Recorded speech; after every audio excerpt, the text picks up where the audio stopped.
বিসমিল্লাহ। ইন্নাল হামদুলিল্লাহ নাহমাদুহু ওয়া নাস্তাঈনুহু ওয়া নাস্তাগফিরুহু ওয়া নাউযু বিল্লাহি মিন শুরুরি আনফুসিনা ওয়া মিন সাইয়্যাতি আমালিনা মান ইয়াহদিহিল্লাহু ফালা মুদিল্লা লাহু ওয়া মান ইউদ্লিল ফালা হাদিয়া লাহু ওয়া আশহাদু আল্লা ইলাহা ইল্লাল্লাহু ওয়াহদাহু লা শারীকা লাহু ওয়া আশহাদু আন্না মুহাম্মাদান আবদুহু ওয়া রাসূলুহু।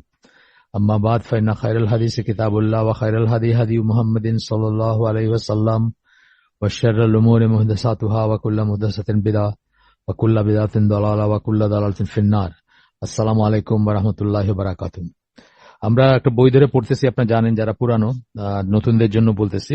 ইসলাম at the crossroads, Muhammad Asad ওরফে লিওপোল্ড ওয়েস। মোহাম্মদ আসাদ ওনার মুসলিম নেম, আগের নাম হচ্ছে লিওপোল্ড ওয়েস। ইহুদি ছিলেন, অস্ট্রিয়ান জার্মান অরিজিনাল ইহুদি ছিলেন, সাদা চামড়া। 1900 সালে জন্ম, 1900 এবং 1992 সালে মৃত্যু। এই বইটা 1934 সালে লেখা। যে আমার কাছে যে এডিশনটা আছে সেটা হচ্ছে 1987 সালের, বোধহয় বললাম না? হ্যাঁ, 87 সালের এটা, এই এডিশনটা আর কি, 15তম রিভাইজ এডিশন এটা। এই বইটার কথা আমরা আগে আলাপ করছি যে এই বইটাকে অবলম্বন করে অনেক বই লেখা হয়েছে, এবং আমরা যেটা বলছিলাম যে এই বইয়ের একটা প্যারাগ্রাফ দিয়ে একটা বই লেখা যায়, মানে এতই কম্প্যাক্ট এবং এত ঠাসা মিনিং এ।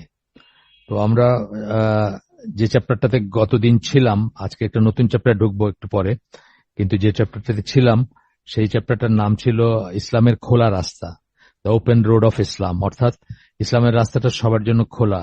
সত্যি যে চায় আল্লাহ মানে মুসলিম তার নাম, একটা কথা আছে প্রচলিত, যে এটা সবার জন্য খোলা। মিনিং যে কেউ, যে আমার সবচেয়ে বড় শত্রু নেতানিয়াহু যদি কালকে শাহাদা পড়ে মুসলমান হয়, সে কিন্তু আমার ভাই, মানে টেকনিক্যালি ভাই। তার অন্য বিচার হইতে পারে, মানুষ হত্যা, গণহত্যা, সেটা অন্য জিনিস, কিন্তু স্ট্যাটাস হিসাবে সে মুসলিম যদি হয়ে যায়, তাহলে সে জানাজা পাবে, যে বেসিক যে রাইট গুলা মুসলমানদের সবকটা পাবে, সে যত যেই হোক না কেন। তো সেটা সেই জন্য মানে এই কথাটা প্রযোজ্য যে আপনার ওপেন রোড, ইসলামের খোলা রাস্তা, মানে সবার জন্য খোলা, সবাই প্রবেশ করতে পারে, এবং প্রবেশ করলেই সে মুসলিম, যদি সে, ওনার নিজের কথাও তাই, মানে উনি যেভাবে হয়েছেন মুসলিম সেভাবে।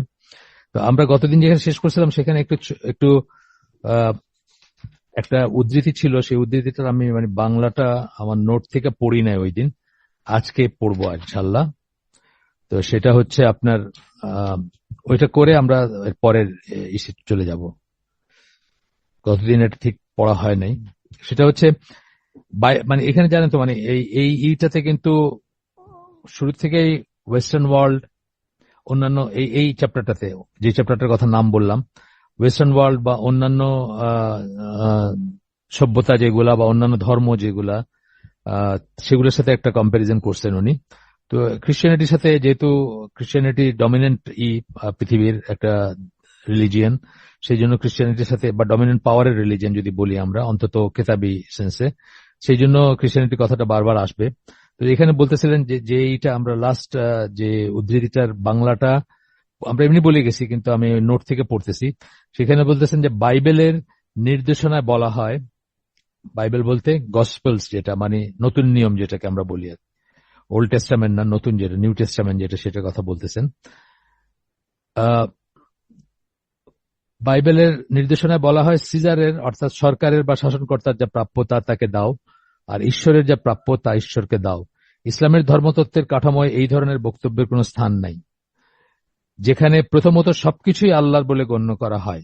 দ্বিতীয়ত, ইসলামে যেহেতু আমাদের জীবনের নৈতিক ও আর্থসামাজিক দাবিসমূহের মাঝে কোনো বিরোধের অস্তিত্ব, ইসলাম যেহেতু আমাদের জীবনের নৈতিক ও আর্থসামাজিক দাবিসমূহের মাঝে কোনো বিরোধের অস্তিত্ব স্বীকারই করে না, সেহেতু যে কোনো ব্যাপারে বেছে নেওয়ার কেবল একটি মাপকাঠি রয়েছে, শুদ্ধ ও ভুলের মাঝ থেকে শুদ্ধকে বেছে নেওয়া, এবং মাঝামাঝি কিছু নয়। তাই নৈতিকতার অবিচ্ছেদ্য অংশ হিসাবে আমল এবং বাস্তব কর্মকাণ্ডের উপর এত জোর দেওয়া হয়ে থাকে, আমল বা প্রায়োগিক দিকটার উপর এত জোর দেওয়া হয়ে থাকে। আচ্ছা, গেল। এখানে আরো কিছু কথাবার্তা আছে, যেখানে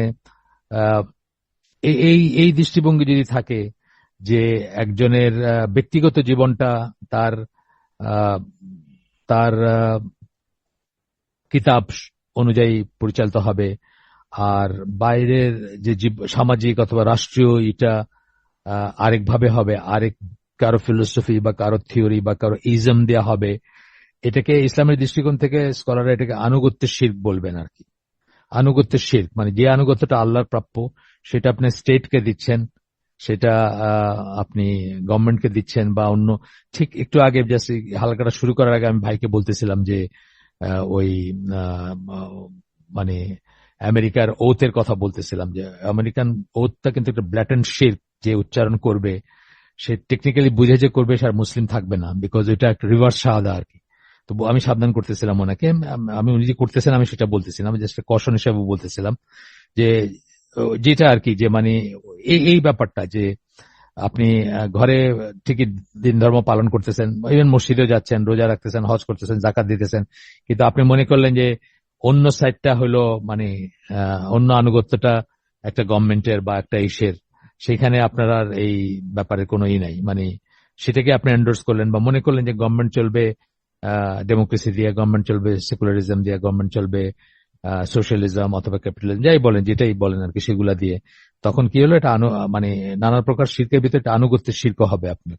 আরো অন্যান্য মানে এটা তো ইমান বিনষ্টকারী বিষয়, আমরা আগে আগে পড়ছি, এই মজলিসে পড়ছি, যে যদি আপনি মানে মনে করেন যে আল্লাহ যে বিধান দিচ্ছেন, আল্লাহ রসুল যা নিয়ে আসছেন, শরিয়া জীবন ব্যবস্থা, ইসলামের জীবন ব্যবস্থা, তার চেয়ে সুপিরিয়র পৃথিবীতে কিছু আছে, তাইলে আপনি ইসলাম থেকে বের হয়ে যাবেন, আপনি আর ইসলাম, আপনি আর মুসলিম থাকবেন না। ইমান বিনষ্টকারী বিষয়ের ভিতরে আপনাদের যদি মনে থাকে 4 নম্বর পয়েন্টে ছিল এটা।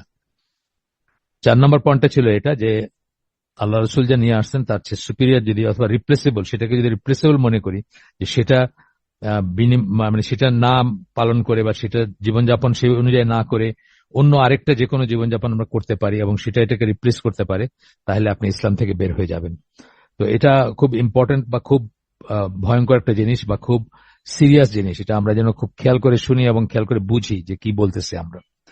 আচ্ছা, এরপরে বলতেছেন যে ইসলাম কিন্তু অথরিটির ধর্ম। অনেকবার বলছি আমরা, আগে আবারও বলতেছি, ইসলাম কিন্তু অথরিটি বা হায়ারার্কির ধর্ম।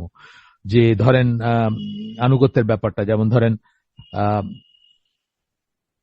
আপনার আল্লাহর পরেই 3 ধরনের আনুগত্যের কথা আমরা বলে থাকি। একটা হচ্ছে শাসকের আনুগত্য, মুসলিম শাসকের আনুগত্য। আল্লাহর পরেই কিন্তু মানে মানে দারুণ রকমের আনুগত্যের একটা দাবি রাখে মুসলিম শাসক, যাকে মুসলিম বলা যায় সেরকম শাসকের। তারপরে ধরেন বাবা মায়ের আনুগত্য, সাংঘাতিক, আল্লাহর পরেই স্থান সেটা। এবং হাজবেন্ডের আনুগত্য ওয়াইফের জন্য, সেটাও। কিন্তু সেই আনুগত্যেরও মানে আল্লাহর অবাধ্যতা যদি আসে, তাহলে সেই আনুগত্যের কোনো স্থান নাই, কোনো প্রশ্নই নাই সেখানে, কোনো বাধ্যবাধকতা নাই, কোনো প্রশ্ন নাই। যখন এই এই ব্যাপারটা লঙ্ঘিত হবে, যে আল্লাহর অবাধ্যতা আসবে, যেখানে চলে আসবে। আমি একটা উদাহরণ দিই, যদি একদম একদম উদাহরণ, অনেক সময় যে মসজিদুল হারামে আপনারা জানেন কিনা জানি না, এই বছর কয়েক আগে, 5-7 বছর আগের কথা, একটা একটা ভিডিও ক্লিপ চলতেছিল, এটা দেখে অনেকে মুসলমান হয়েছে আর কি। একজন প্রশ্ন করছে যে এই রমাদানে এশার নামাজ, এশা এবং ফলোড বাই তারাবি, আপনারা জানেন যারা মসজিদুল হারামে গেছেন, অনেক আগে গিয়ে বসে থাকতে হয়, জায়গা দখল বানিয়ে, কে কোথায় একটা ভালো জায়গা পাবে, একটু দেরি করে গেলে আর ভালো কোনো জায়গা পাওয়া যায় না, মানুষ ঘন্টার পর ঘন্টা বসে থাকে। কেউ কেউ মাগরিবের নামাজের পরের বাইরে হয় না, যাদের টয়লেটের তেমন দরকার হয় না, তারা ওই আসরের সময় যায়, একদম মাগরিব এশা পড়ে, তারাবি পড়ে তারপরে আসে। তো যাই হোক, ওই ওই মসজিদের ছবি দেখাচ্ছেন, যে ছবি দেখানো হচ্ছে যে এখানে মানুষজন স্ক্যাটার্ড, এদিক সেদিক চা পানি খাইতেছে বা একটু কথা বলতেছে, এটা। তো এরই ভিতর ইকামত ইকামত দিতে ইকামত শুরু হয়েছে, ইকামত মানুষজন আসতেছে। তারপরে ওই আহ, ইকামত যখন শেষ হয়, তখন কি আপনার ওই ইমাম যিনি, উনি কি বলেন, ইস্তাউ সুদ্দুল খালাল, এই ধরনের কিছু কথা বলেন, সাহি সুহুফাকুম, বা এই ধরনের কিছু কথা বলেন, যে আহ, আপনার লাইন স্ট্রেটেন করতে বলেন, সোজা কথা। তো সাথে সাথে দেখা গেল যে 30 লক্ষ মানুষ, পিন ড্রপ সাইলেন্স, এবং সব অ্যালাইন্ড হয়ে গেল। এই এই দৃশ্যটা দিয়ে, মানে যে ভিডিওটা ক্লিপটা ছিল, সেখানে জিজ্ঞেস করতেছিলেন আগে যে এই মানুষগুলাকে সারিবদ্ধ করতে বা শৃঙ্খলাবদ্ধ করতে বা শৃঙ্খলায় নিয়ে আসতে কেমন সময় লাগতে পারে আর কি। জাস্ট ইসের আগে, ইকামতের আগেই বলতেছে না, এইদিকে ঘুরতেছে, পানি খাইতেছে, কথা বলতেছে, ছবি তুলতেছে, হোয়াট এভার যাই করে আর কি, যা যা করে একটু রিল্যাক্স করে ইসের পরপর, ইফতারের পরপর। তো এক একজনে একটা বলছে, তখন উনি বললেন যে মানে যিনি ভিডিওটা করতেছেন উনি বলতেছেন যে 30 সেকেন্ডস এরও কম আসলে এই পুরা প্রসেসটা আর কি, সবাই অ্যালাইন্ড এবং পিন ড্রপ সাইলেন্স, 30 লক্ষ মানুষ। এটা দেখে কিন্তু অনেক মানুষ মুসলিম হয়েছে এই এই ক্লিপটা দেখে।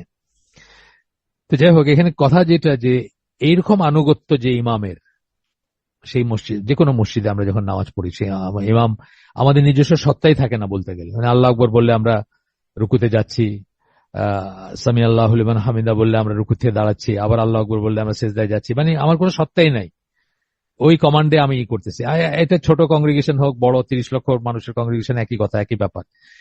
এই ইমামের যে আনুগত্য, লিমিট একটা মানে মানে কি অবিশ্বাস্য ধরনের আনুগত্য, বা যে কোনো ইসে, আপনি জানেন, আপনাদেরকে আগে বলছি যে এই ব্যাপারটা দেখে একজন ইহুদি একটা বই লিখছে, হার্ট টার্নড ইস্ট, বইটার নাম।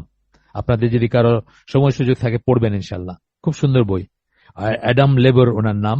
উনি বসনিয়া কভার করছিলেন, সাংবাদিক, ইউকে তে বসবাস করতেন আর কি, এখন বেঁচে আছেন কিনা আমি জানি না। তো উনি কিন্তু এই এই নামাজে যে একটা কমান্ডে যে মানুষ রুকুতে যাচ্ছে বা সেজদায় যাচ্ছে, এইটা দেখে উনি অভিভূত হয়ে গেছেন যে পৃথিবীতে আল্লাহকে মানলে একমাত্র মুসলিমরাই মানে আর কি। ওনার বক্তব্যটা এরকমই ছিল আর কি। এ হার্ট টার্নড ইস্ট, মানে ইস্ট বলতে অরিয়েন্ট বা মিডল ইস্ট যাই বলেন। তো এবারে পড়ে দেখতে পারেন, মানে এটা ইউনিক একটা ব্যাপার। কিন্তু এই ইমাম যদি ধরেন, এই মসজিদুল হারামের ইমাম যদি কোনো কারণবশত একটা গানের একটা লাইন গায়ে ওঠেন নামাজের ভিতরে, আপনি কি তাকে মানবেন? মানবেন না। আপনি বরং তাকে ছুঁড়ে বাইরে ফেলে দিবেন এবং নতুন একজন ইমাম নির্ধারণ করা হবে। নতুন একজন ইমাম নির্ধারণ করা হবে যে মানে এই ইমাম পাগল হয়ে গেছে, একে এখান থেকে বের করে দেওয়া হোক এবং নতুন আরেকজন ইমামকে নিয়োগ করা হবে, যেমন মস্তিষ্ক বিকৃতি করছে, তাই না? মানে এটা একটা ক্লাসিক উদাহরণ যে আনুগত্য হচ্ছে যতক্ষণ একজন আল্লাহর এক্সিসে আছে, যাদের প্রতি আমাদের আনুগত্যের দাবি করা হয় বা যাদের প্রতি আমাদের হাইয়েস্ট লেভেলের আনুগত্যের করার কথা, ওয়াইফের হাজব্যান্ডের প্রতি, ছেলে মেয়ের বাবার মার প্রতি এবং প্রজা সাধারণের মুসলিম শাসকের প্রতি, সে আনুগত্য আর থাকবে না যদি আল্লাহ বিরুদ্ধ কোনো কাজ বা কথা বলেন বা কোনো অর্ডার করেন। হ্যাঁ, তো এই এই কথাগুলো আসতেছে এখানে। এই জন্য সিজার এবং শাসন একভাবে করবেন আর জীবনযাপন একভাবে করবেন, এই কনসেপ্টটা ইসলামে নাই। এই কথাগুলো বললেন মোহাম্মদ আসাদ। তারপরে যে প্যাসেজটা, সেই প্যাসেজটা আমরা এখান থেকে আমরা আজকে শুরু হচ্ছে আর কি।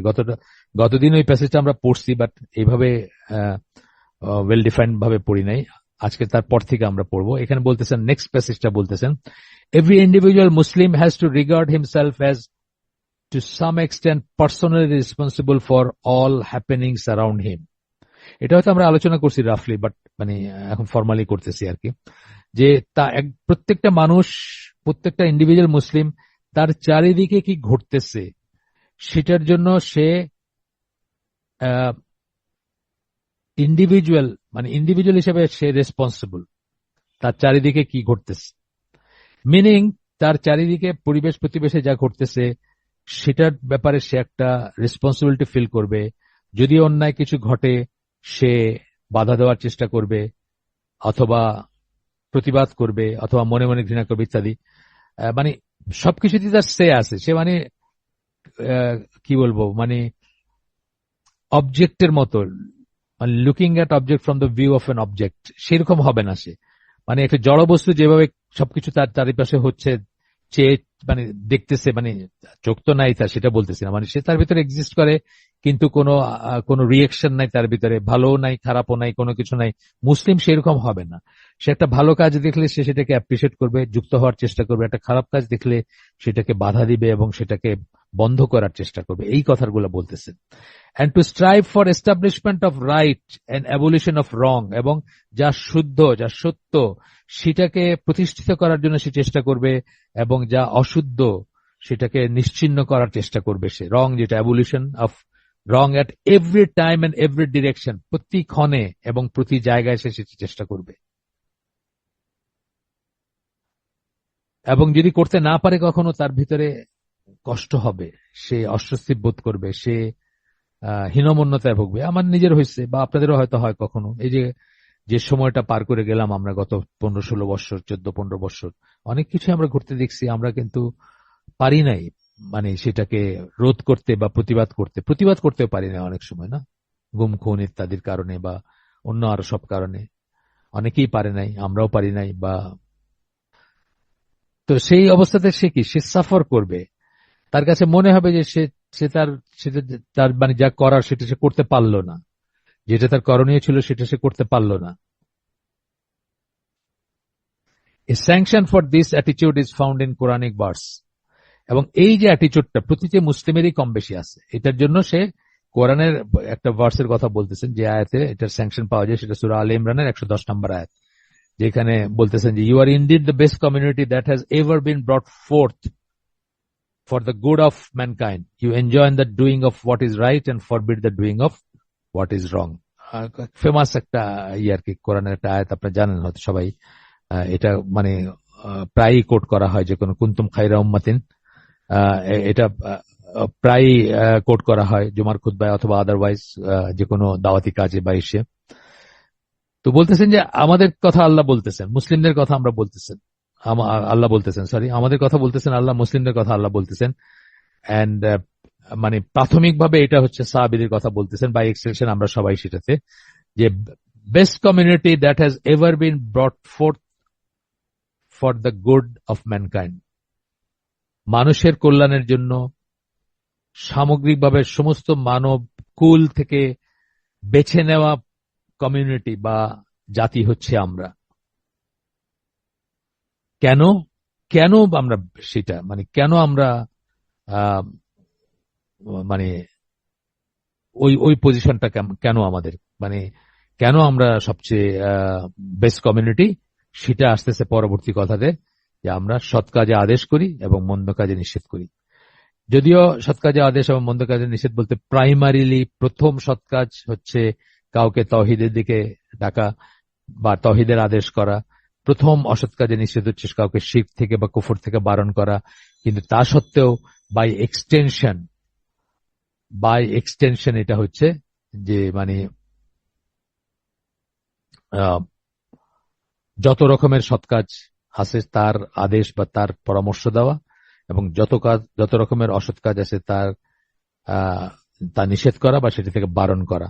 এই এই সেম টোনটা আপনারা পাবেন সূরা মায়েদার 2 নম্বর আয়াতে, যে ভালো কাজে সৎ কাজে একে অপরের সাথে আমরা, আল্লাহ বলতেছেন আমরা যেন একে অপরের সহায়ক হই, আর ট্রান্সগ্রেশন বা সীমা লঙ্ঘনে যেন একে অপরকে সহায়তা না করি। একই একই ধরনের কথা অনেকটা আর কি।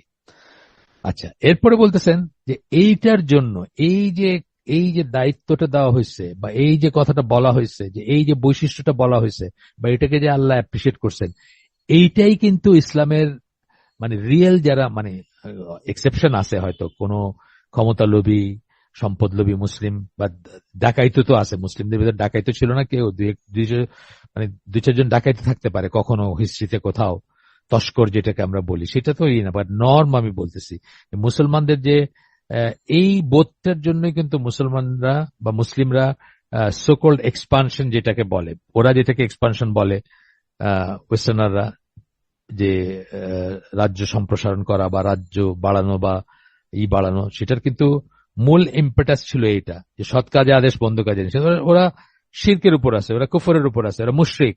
তো তাদেরকে কাছে কি আমরা বাণী পৌঁছাবো না আল্লাহর? অবশ্যই পৌঁছাবো।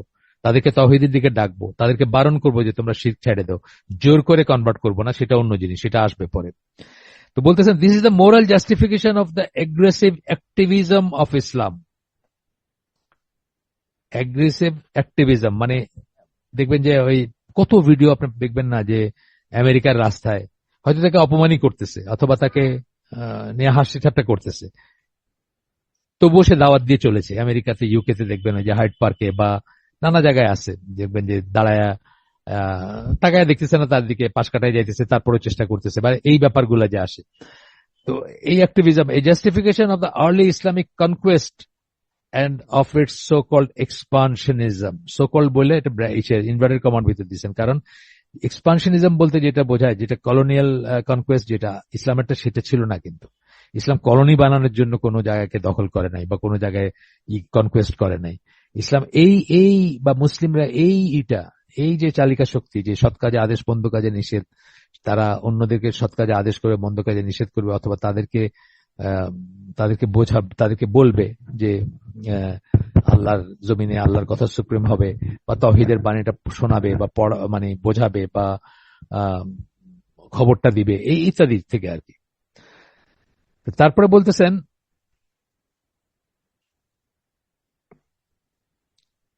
যে এই যে এক্সপানশনিজম, এই যে ওমর রাদিয়াল্লাহু আনহুর সময় যে খুবই বড় হয়েছিল ইসলামী, মানে প্রপোর্শনাটলি যদি ধরেন অন্যদের চেয়ে অনেক বেশি ছিল তার তার ইটা এক্সপানশনটা। কিন্তু এটা কিন্তু ডমিনেশনের ইস্যুর থেকে না। ডমিনেশন মানে আমি উইল টু পাওয়ার, যেটাকে আমরা বলি, আমরা পরে পড়বো এটা নিয়ে, ফ্রেডরিক নিৎসে তার একটা কথা আছে, উইল টু পাওয়ার। মানুষ জন্মগতভাবে অন্যকে শাসন করতে চায়, অন্যের উপরে করতে চায়, মানে এটা একটা থিওরি আর কি তার, বা একটা ফিলোসফি যাই বলেন, যে অন্যের উপরে মানুষ প্রভাব বিস্তার করতে চায়, অন্যকে কন্ট্রোল করতে চায়। এইটার থেকে কিন্তু হয় নাই ইসলামের এক্সপানশনিজম, এটার থেকে হয় নাই। বরং আল্লাহর বাণী পৌঁছাবে, আল্লাহর জমিনে আল্লাহর কথা সুপ্রিম হবে, মানুষ কেন শিরক করতেছে তাদেরকে বোঝাইতে হবে, তাদের কাছে বাণী পৌঁছা। যদিও জোর করে বললাম আগেই যে জোর করে ইসলামিক কনভার্সনটা জায়েজ মনে করা হয় না, বা এটা করা হয় না, মানে জোর করাটা ইসলামিক না, সোজা কথা। যদি কেউ করে থাকে সেটা আলাদা ব্যাপার।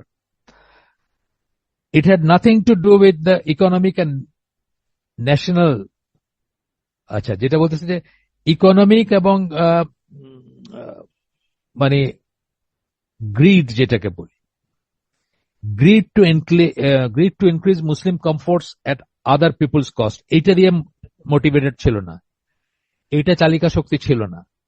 সম্পদ বাড়াবো আমরা, টাকা বাড়াবো, আমাদের কমফোর্ট বাড়াবো অন্যের কষ্টে, মানে অন্যেরটা লুট করে নিয়ে। যেটা রোমান সাম্রাজ্যের স্টোরি দেখেন, ব্রিটিশ কলোনিয়াল এরার স্টোরি দেখেন, যত কলোনিয়াল পাওয়ার ছিল তাদের কথা দেখেন, তারা সব সময় সম্পদ তাদের, মানে কলোনির থেকে অথবা বিজিত ল্যান্ড, যেটা যে যে ভূমিটা তারা জয় করছে, সেখান থেকে সম্পদগুলোকে সব সাইফন করে নিজেদের দেশে নিয়ে গেছে। ইট ইজ ট্রু যে গনিমতের মাল, যখন একটা যুদ্ধ হয়েছে, গনিমতের মাল মুসলিমরা নিছেন এবং সেটার থেকে তারা বুটি শেয়ার করছেন, সব ঠিক আছে। কিন্তু একটা দেশ যখন তাদের ইসে আসলো, সেই দেশটাকে তারা তাদেরই মতো করে দেখছেন, সেই দেশের ওয়েলফেয়ারের চিন্তা তারা করছেন। So much so that Omar রাদিয়াল্লাহু আনহুর সময় গির্জাকে জোর করে মসজিদ বানিয়েছে, সেটাকে আবার উনি মানে পুনরায় গির্জা হিসাবে করছেন, যে না, এটা তো জোর করে আমরা নিতে পারি না, এটা মানে, এবং লুটপাট করে সব সেন্টারে নিয়ে যাবে সম্পদ, এটা ইসলামের কোনো ইসে ছিল না। আমি বলতেছি, ইসলামিক সাহিত্যিকরা কি বলে, ইসলামিক ইতিহাসবিদরা বলবেন, এবং আপনারা যদি নিউট্রিলি জানতে চান, আমি একটা বই রিকমেন্ড করতেছি, the venture of Islam, Marshall G Hodgson, তার লেখা একটা বই, 3 খণ্ডে, 3 ভলিউমে, পড়ে দেখতে পারেন যে উনি কিভাবে অ্যাপ্রিসিয়েট করছেন যে মুসলমানরা যখন কোন দেশ গেছে, কনকার করছে, তারা সেখানে লুটপাট করে নাই, রেপ করে নাই, প্লান্ডার করে নাই, হত্যাযজ্ঞ চালায় নাই, হালাকু খানের মতো অথবা ক্রুসেডারদের মতো। তারা মাথা নিচু করে, চোখ নিচু করে, মাথা নিচু করে, মক্কা বিজয়ের সময় যেভাবে আল্লাহ রসুল মক্কাতে ঢুকছিলেন, সেইভাবে তারা বিজয়ী হয়েও হিউমিলিটি নিয়ে কোনো একটা শহরে বা কোনো একটা মানে জনপদে তারা প্রবেশ করছে। এক্সেপশন থাকতে পারে, কারণ মুসলমানদেরই এত বড় ছিল যে ফ্রিঞ্জেজে কোথাও কেউ একজন যদি তস্কর থাকে, আমি যেটা বললাম সেটা কোনো দলিল না, এটা ইন জেনারেল কথা আমি যেটা বলতেছি। এরপরে বলতেছেন যে, হ্যাঁ খুব সুন্দর কথা বলছেন, যে with the greed to increase Muslim comforts at other people's cost, এটা করেন নাই। Nor has it ever meant the coercion of non-believers into the fold of Islam, জোর করে অবিশ্বাসীদেরকে মুসলমান বানানোর জন্য তারা করেন নাই, তারা সেটা করেন নাই। এই জন্য আমরা দেখি কি, আপনার আজকে মোদি যা করতেছে, যদি আওরঙ্গজেব এটা করতে চাইতেন, সারা ইন্ডিয়া মুসলমান হয়ে যেত। আজকে মোদি যা করতেছে,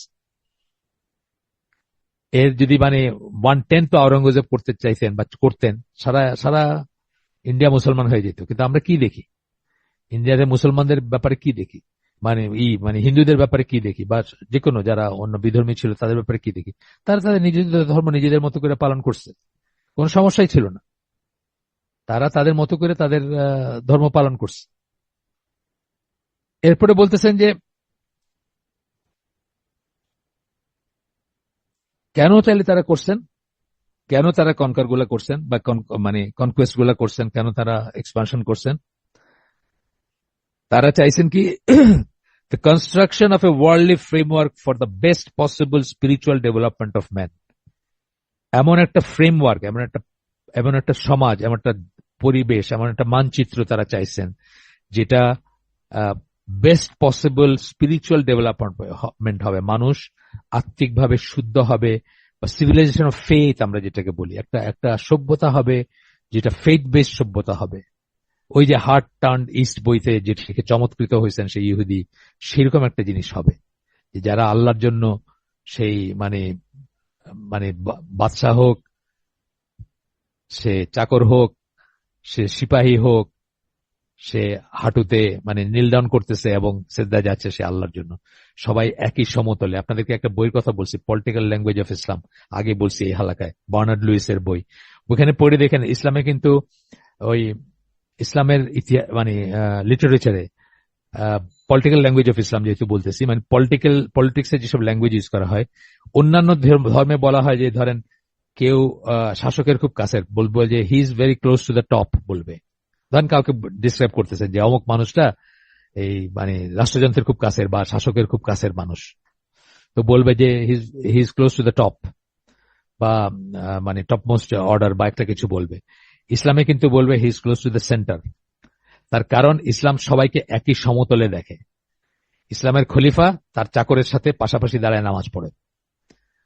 এই জন্য এখানে হায়ারার্কি নাই, মানে নিচের থেকে উপর নাই, পিরামিড না এখানে। এখানে হচ্ছে সেন্টার। কেন? ইমাম সেন্টারে দাঁড়ান না, আমির সেন্টারে দাঁড়ান, দাঁড়ায় নামাজ লিড করেন, তাই না? এইখানে ওয়ার্ল্ড ভিউ ডিফারেন্সটা আপনি দেখবেন আর কি, যে আল্লাহর চোখে হিউম্যানিটির ইউনিট হিসেবে সবাই সমান। যাই হোক, বলতেছেন যে মানে কেন, কি জন্য করছে, কি জন্য এই এক্সপানশন গুলা করছেন? এই কারণে যে আল্লাহর জমিনে আল্লাহর কথা সুপ্রিম হবে এবং মানুষের স্পিরিচুয়াল হবে। হ্যাঁ, মানে ইন এ সেন্স মানুষের ভিতর এক ধরনের ইকুয়ালিটি, ইসলাম কিন্তু ইকুয়ালিটির দিন না, আমি আবারও বলতেছি, কিন্তু এক ধরনের সুবিচার ভিত্তিক সম্পদের বন্টন বা এক ধরনের জাস্টিস থাকবে, যেটা সবাইকে অপরচুনিটি দিবে, সবাইকে সুযোগ দিবে। একবার যে হয়ে জন্মাইছে, মানে দলিত হয়ে জন্মাইছে, কোনোদিন সে উপরে উঠতে পারবে না বা কোনোদিন সে সমৃদ্ধ হইতে পারবে না, এরকম কোনো ব্যাপার না। এরপরে বলতেছেন, for according to the teaching of Islam, moral knowledge automatically forces moral responsibility আপন ম্যান। ইসলামের শিক্ষা অনুযায়ী যখনই আপনার মোরাল নলেজ হবে, নৈতিকতা যখন শিখবেন আপনি, সেই নৈতিকতা তো শিখা ভিতরে বসে মানে ভিতরে নিয়ে বসে থাকার জন্য না, সেটা বাধ্য করবে আপনাকে মোরাল রেসপন্সিবিলিটি নিতে। আপনি নৈতিক দায়িত্ব নিবেন। আপনার সামনে একটা খারাপ কাজ হইলে আপনি আপনি করবেন, আপনি প্রোটেস্ট করবেন, আপনি সেখানে যাবেন, আপনি সেখানে আপনি সেখানে ইন্টারফেয়ার করবেন। এটা ইসলামিক, এটা ইসলামিক আর কি। আমরা করি কিনা সেটা আলাদা কথা, এটা ইসলামিক। আচ্ছা, এখন আমরা ওই নোট থেকে একটু পড়ি, যেখানে ওই প্রতিটি মুসলিম তার চারপাশে যা ঘটে চলেছে সেসব ব্যাপারে নিজেকে ব্যক্তিগতভাবে কিছুটা হলেও দায়িত্বশীল মনে করতে হবে, এবং সময়ের যে কোনো একটা প্রস্থচ্ছেদ, ক্রস সেকশন যেটা বলি, সময়ের যে কোনো, আজ হোক, 500 বছর আগে হোক, 500 বছর পরে হোক, তাকে সব দিক থেকে যা সঠিক সেটাকে প্রতিষ্ঠিত করার এবং যা অঠিক সেটাকে দূর করার চেষ্টা করতে হবে। কোরআনের নিম্নলিখিত আয়াতে এই দৃষ্টিভঙ্গির অনুমোদন, যেটা আমরা পড়লাম, যে আয়াতটা পড়ে আসছে, আর রিপিট করতেছি না। ইসলামের সক্রিয় দাওয়াতি তৎপরতাকে নৈতিকভাবে যথার্থ বা সঠিক মনে করার পেছনে এটা হচ্ছে একটা কারণ। আর এ কারণেই ইসলামের প্রথম যুগে দেশ জয় বা তথাকথিত সম্প্রসারণবাদকেও যথার্থ বা ন্যায়সঙ্গত বলে মনে করা হয়, মানে তখন মনে করা হয়েছিল আর কি। আজকের দিনের অবস্থা দেখেন, আমরা এখান থেকে কত দূরে সরে গেছি। ঢাকা শহরে জাস্ট 10 ফিট দূরে আপনি দেখতেছেন হাইজেক হচ্ছে, আপনি মুখটা ঘুরে নেন, আপনি ঝামেলায় যাইতে চান না, আপনি কমফোর্টে থাকতে চান, আপনি ঝামেলায় বিবর্জিত থাকতে চান। এই যে নৈতিক মূল্যবোধ গুলা অবক্ষয় হইতে হইতে হইতে হইতে, রেসপন্সিবিলিটি না নিতে নিতে, সামাজিকতা মানে ক্ষয় হইতে হইতে আমরা এই জায়গায় গেছি যে আমার পাশে একজনকে, আমি নিজে দেখছি এটা। একদিন এই যে আপনার ইসে বসে আছিলাম আমরা, আপনার ওই যে সোনারগাঁ, আমরা আসতেছি হচ্ছে বাংলা মোটরের ওই দিক থেকে, সোনারগাঁ আর বাংলা মোটরের মাঝখানে ট্রিমেন্ডাস জ্যাম। আমি গাড়িতে হঠাৎ দেখলাম, ধরেন 20-30 গজ দূরে কতগুলো ছেলে দৌড়ায় গেল। তারপরে শুনলাম কি যে ওইখানে বেবি ট্যাক্সি, তখন ওই যে কি বলে সিএনজি যেগুলো, ওগুলোর এখন খাঁচাটা ছিল না তখন। এখন তো ঢাকার সিএনজি তে খাঁচা বানাই দিচ্ছে, তখন খাঁচা ছিল না। ওই ওই সন্ধ্যা ধরেন 6টা, তখন সন্ধ্যা হয় নাই, হচ্ছে হচ্ছে এরকম সময়। তো ওইখানে ওই এক ভদ্রলোক বসেছিলেন, তার দুই পাশ থেকে উঠলো দুইজন খোলা সিএনজিতে। তারপর তার সবকিছু লুট করে নিয়ে হাইটা হাইটা দৌড়ায় দৌড়ে চলে গেল। কেউ কিন্তু বাইর হয়ে বা চিৎকার করে বা কোনোভাবে প্রিভেন্ট করার চেষ্টা করলো না। ঝামেলা চায় না মানুষ, ঝামেলা এড়াইতে চায় আর কি। এই কথাটা বলছি। রাস্তায় চলতে আজ যেমন হয়, 10 গজ দূরে কাউকে ছিনতাই করা হচ্ছে দেখে একজন পথচারী ঝামেলা এড়াইতে মুখ ফিরিয়ে নেন, অথবা একটি মেয়ের প্রতি যখন কোনো বখাটে ছেলে একটা অশ্লীল মন্তব্য ছুড়ে দেয়, তখন পাশে চলতে থাকা প্রথম শ্রেণীর নাগরিকটি নির্বিকার গবাদি পশুর মতো তাকিয়ে দেখেন। এই ব্যাপারগুলো একটা মুসলিম সমাজে অকল্পনীয় এবং দারুণ রকম অমুসলিম সুলভ, এই ব্যাপারগুলা যেগুলোর সাথে আমরা ডে ইন ডে আউট এখন বসবাস করি। কারণ মুসলিম সমাজের কোন নাগরিকই যা খুশি তাই করতে পারেন না, এটা একটা জিনিস। এটা খুব বেসিক একটা কনসেপ্ট। আমার ভোট আমি দিব, যাকে খুশি দিব তাকে দিব, এটা ইসলামিক কথা না, এটা মুসলিমের কথা না। আপনি যা খুশি তাই করতে পারেন না, আপনি যাকে খুশি তাকে ভোট দিতে পারেন না। আপনি ভোট দিতে হবে মাসলাহাত দেখে, যেখানে ইসলামের লাভ আছে, যদি অ্যাটল দিতে হয়। আপনি পার্টিসিপেটরি ডেমোক্রেসিতে অংশগ্রহণ করতে পারেন না। পার্টি এ, পার্টি বি, পার্টি সি, আমার এই মার্কা, তোমার ওই মার্কা, ওর এই মার্কা, এটা মুসলিমের এই নয়। মুসলিমের কোনো স্কোপ নাই এটাতে পার্টিসিপেট করার। হ্যাঁ, তবে কোন একটা জায়গায় মাসলাহাত যদি থাকে, কোন একটা জায়গায় যদি আপনার মুসলমানদের লাভের ব্যাপার থাকে, কথার কথা এক পার্টি বলতেছে যে আমি যদি পাওয়ারে যাই আজান ব্যান করে দিব, দুইটা পার্টি ধরেন ইলেকশন করতেছে, আরেক পার্টি বলতেছে না না না আমরা আজান বহাল রাখবো। সকল মুসলিমের উচিত একসাথে যে বলতেছে আজান বহাল রাখবো তার পক্ষে ভোট দেওয়া। এখানে কোনো পলিটিক্স নাই এটা। তো যাই হোক, কারণ মুসলিম সমাজের কোন নাগরিকই যা খুশি তাই করতে পারেন না, এমনকি যাকে খুশি তাকে ভোট দিতে পারেন না। এটাও বললাম আর কি প্রসঙ্গত। তাকে অবশ্যই মুসলিম সামাজিকতাকে সমীহ করতে হবে, সমীহ করে চলতে হবে। অপরদিকে মুসলিম সমাজের প্রতিটি নাগরিকই যেহেতু সৎ কাজের আদেশ ও মন্দ কাজের নিষেধ করাকে ধর্মীয় দায়িত্ব মনে করেন, সেহেতু তিনি জনসম্মুখে একটি অন্যায় ঘটে চলেছে দেখে চুপ করে থাকবেন না। এই সূত্র ধরেই পার্শ্ববর্তী কোনো ভূমিতে কোনো অনাচার বা অবিচারের সংবাদে বা নিগৃহীত কোনো মানুষের আহ্বানে স্বর্ণযুগের মুসলিম সেনাবাহিনী সেই অন্যায়, অবিচার বা জুলুম করতে সমুদ্র পাড়ি দিয়ে সেখানে ছুটে গিয়েছে। এভাবেই একজন একজন অসহায় রমণীর আহ্বানে সাড়া দিতে গিয়ে মুসলিম বালক সেনাপতি মোহাম্মদ বিন কাসেম তার অজেয় সেনাবাহিনী নিয়ে করাচির অদূরে সিন্ধুর মাটিতে প্রথম পা রেখেছিলেন এবং এক নতুন ইতিহাস ও অধ্যায় সূচনা করেছিলেন। এখনো জায়গাটাতে, আমরা তো জাহাজে যাই, করাচি গেছি, করাচি একটা পোর্ট, আর পাশেই ধরেন 40 কিলোমিটার দূরে, মানে গাড়িতে গেলে 40 কিলোমিটার রাফলি হচ্ছে মোহাম্মদ বিন কাসেম, পোর্ট মোহাম্মদ বিন কাসেম। ওইখানে উনি ল্যান্ড করছিলেন। হ্যাঁ, একজন মহিলা একটা ওই জাহাজ, তখন তো জাহাজে করে ট্রেডিং হইতো, একটা জাহাজ ওই হিন্দু দাহির বইলা বোধ হয় ছিল রুলার সিন্ধু দেশের, সিন্ধু মানে যে অঞ্চলটা বলে আর কি, সেই অঞ্চলের, এখন তো এটা পাকিস্তানের অংশ, যাই হোক। তো সে তার ওই লুট করছে, মালামাল লুট করছেন। ওই মহিলা, ওই তরুণী বা যাই হোক, উনি প্যাসেঞ্জার ছিলেন, ওনাকেও নিয়ে গেছে ক্যাপটিভ হিসাবে এবং তাকে পাশবিক নির্যাতন করছে, যাই করছে। তো উনি কোনোভাবে একটা চিঠি পাঠাইতে পারছিলেন হাজ্জাজ বিন ইউসুফ পর্যন্ত। হাজ্জাজ বিন ইউসুফ তখন মদিনার শাসক, গভর্নর। সেই চিঠি পেয়ে হাজ্জাজ বিন ইউসুফ আর্মি পাঠাই দিয়েছেন একজন মানুষ, একজন মহিলার। মানে আমরা কত ডিগ্রেডেশন হয়েছে আমাদের, যে আমাদের দেশে এই সমস্ত যে অত্যাচারগুলা বললাম বা যা চলে আমাদের চারিদিকে, সেগুলা দেখে আমরা মুখটা ফিরে হেঁটে চলে যাই কমফোর্টের জন্য বা ঝামেলা এড়াইতে। এরপরে বলতেছেন এই এই এই চ্যাপ্টারের শেষ প্যাসেজটা পড়তেছি, আমরা পড়বো এখন। এ মেয়ার প্ল্যাটোনিক ডিসার্নমেন্ট বিটুইন রাইট এন্ড রং। প্ল্যাটোনিক কি বলতে, কেন বলতেছেন? বায়োবিও ডিসার্নমেন্ট, বায়োবিও ভাবে, মানে জাস্ট মনে মনে ফিলোসফিক্যাল লেভেলে আপনি বললেন ও এটা ঠিক, ওটা ভুল, এটা অত্যন্ত বড় অন্যায়, ওইটা হলো একদম শুদ্ধ জিনিস। এইটা মিনিংলেস আসলে। বলতেছেন যে in mere platonic discernment between right and wrong without the urge to promote right and destroy wrong. অথচ আপনি এটা মানে আপনি জ্ঞান লাভ করলেন যে এটা রাইট এটা রং, এথিক্স, নীতি কথা সব, কিন্তু আপনার ভিতরে কোনো আর্জ থাকলো না যে আপনি রাইটকে প্রতিষ্ঠিত করবেন বা প্রমোট করবেন এবং রংকে ডিস্ট্রয় করবেন, ভুলকে ডিস্ট্রয় করবেন, ধ্বংস করবেন। Is a gross morality in it self.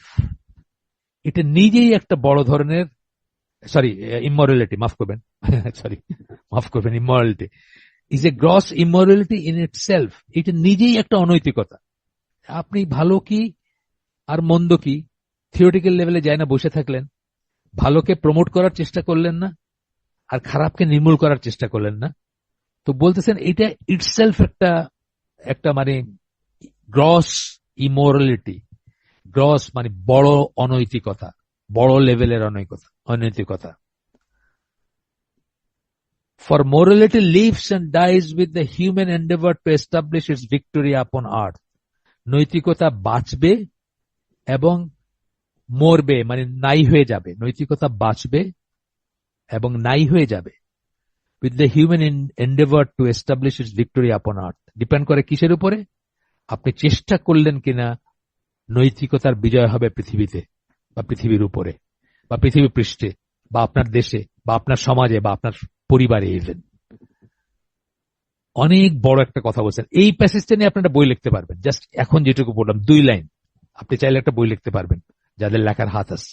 আবার পড়ি, mere platonic discernment between right and wrong without the urge to promote right and to destroy wrong is a gross immorality in itself. For morality lives and dies with the human endeavor to establish its victory upon earth. বাংলায় যদি বলি, শুদ্ধকে প্রতিষ্ঠা করা এবং ভুলকে ধ্বংস করার বাসনা ছাড়া শুদ্ধ বা ঠিক ও অশুদ্ধ বা অঠিক এই দুইয়ের মাঝে কেবল একটা বায়বীয় পার্থক্য নির্ধারণ করেই তৃপ্ত হয়ে যাওয়াটা নিজেই একটা বড় ধরনের অনৈতিকতা। কেননা পৃথিবীতে নৈতিক মূল্যবোধ প্রতিষ্ঠা করার ব্যাপারে মানুষের সংগ্রাম ও প্রচেষ্টার উপর নির্ভর করবে নৈতিক মূল্যবোধ টিকে থাকবে কিনা। আজকে দেখেন আমরা এই প্রচেষ্টার থেকে দূরে গিয়ে আমাদের মূল্যবোধ নাই। আজকে অনেক অনেক মুসলিম যুবক যুবতীরা লিভ টুগেদার করতেছেন। আমি অবাক হয়ে গেছি, এগুলো তো আমরা খবর রাখি না। আমার বাসায় তো ইউনিভার্সিটি পড়া কেউ নাই, ইউনিভার্সিটি গুলা প্রাইভেট ইউনিভার্সিটি গুলাতে পড়া কেউ নাই। আমাকে একজন বলতেছিল যে একটা প্রাইভেট ইউনিভার্সিটির ছেলেদের নিয়ে আমি একটা জায়গায় বসি, বসুন্ধরায়, মাসে একদিন বসতাম, এখন 2 দিন বসবো ইনশাল্লাহ। তো ওই নর্থ সাউথ বসুন্ধরার ভিতরে আপনারা জানেন, আশেপাশে আরো আছে, ব্র্যাক আছে, আরো ইউনিভার্সিটি আছে, AIUB না কি কি সব আছে, ABCD ইউনিভার্সিটি আর কি, যাই হোক। তো সেই সব পোলাপানরা আসে, আমাকে রীতিমতো লিখিত করছে যে এটা নিয়ে করার জন্য, সেমিনার করার জন্য, যে এই যে লিভ টুগেদার চলতেছে এখন, মানে এটা মানে গ্রস লেভেলে নাকি মানে নৈতিক। আমরা তো এগুলো খবর রাখি না, বুঝি সেটা যে 67% অফ দ্য সেকেন্ডারি, এটা আজকের খবর না, এটা এখন থেকে বোধহয় 5 বছর আগের স্ট্যাটিস্টিক্স, মানে মাধ্যমিক লেভেলের, অর্থাৎ মাধ্যমিক বলতে আমরা কি বুঝবো, ম্যাট্রিক বা ইন্টারমিডিয়েট লেভেল ধরেন, রাফলি 67% ছেলে মেয়ে নাকি অলরেডি জীবনে স্বাদ গ্রহণ করছে, মানে ব্যভিচারে লিপ্ত হয়েছে অলরেডি। স্ট্যাটিস্টিক্স এটা বাংলাদেশে, নাউজুবিল্লাহ। এরপরে বলতেছেন, ধর্ম তথা ঈশ্বরে বিশ্বাস হারানো ফরাসি বিপ্লবের হোতারা মনে করেছিলেন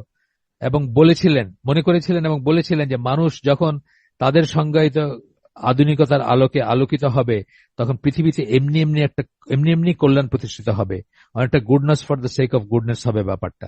ফ্রেঞ্চ রেভলিউশন যারা করছিল, প্রোপাগেট করছিল, বা তার আগে এনলাইটেনমেন্ট, আগে পরে এনলাইটেনমেন্ট, তারপরে রেনেসা, সেগুলার ব্যাপার, ইন্ডাস্ট্রিয়াল রেভলিউশন, এই সবকটা ধারাবাহিক আর কি। এগুলার তো জানেন আপনারা, Renaissance, enlightenment, French revolution, industrial revolution, এগুলা একটা চেইন বলতে পারেন আপনারা। তো তাদের যে ভোল্টেয়ার, রুশো বা এই ধরনের যারা ছিলেন ফ্রেঞ্চ রেভলিউশনের হোতা, যাদেরকে আমরা মনে করি, তারা বলতেছিলেন যে goodness for the sake of goodness হবে পৃথিবীতে, মানে আলোকিত মানুষের আলোকিত জ্ঞানের প্রভাবে যখন এই সমস্ত এই রিলিজিয়নের ডগমা বা চার্চের, ফ্রেঞ্চ রেভলিউশন তো ওয়াজ অল অ্যাবাউট মানে চার্চের খর্ব করা একটা ব্যাপার ছিল, বড় ব্যাপার ছিল, যে চার্চ বা চার্চের ছত্রছায়া বা চার্চের দেওয়া কি বলবো, ওই চার্চের দেওয়া বৈধতার বলে যে আপনার রাজা বাদশারা যেভাবে প্রজাসাধারণের উপর অত্যাচার করত বা তাদেরকে ডিপ্রাইভ করতো, সেসবের বিরুদ্ধে বলতে পারেন রাফলি আর কি, মানে গ্রস লেভেলে যদি বলি। তো সেখানে তারা মনে করছিলেন যে goodness for the sake of goodness, মানে মানুষ যখন এগুলো থাকবে না, অবিচার থাকবে না, এটা মানুষ আলোকিত হবে, মানুষ জ্ঞানের ভিত্তিতে সমাজ প্রতিষ্ঠা করবে, মানুষের ভিতর সমতা আসবে, ইত্যাদি ইত্যাদি, তখন কি হবে?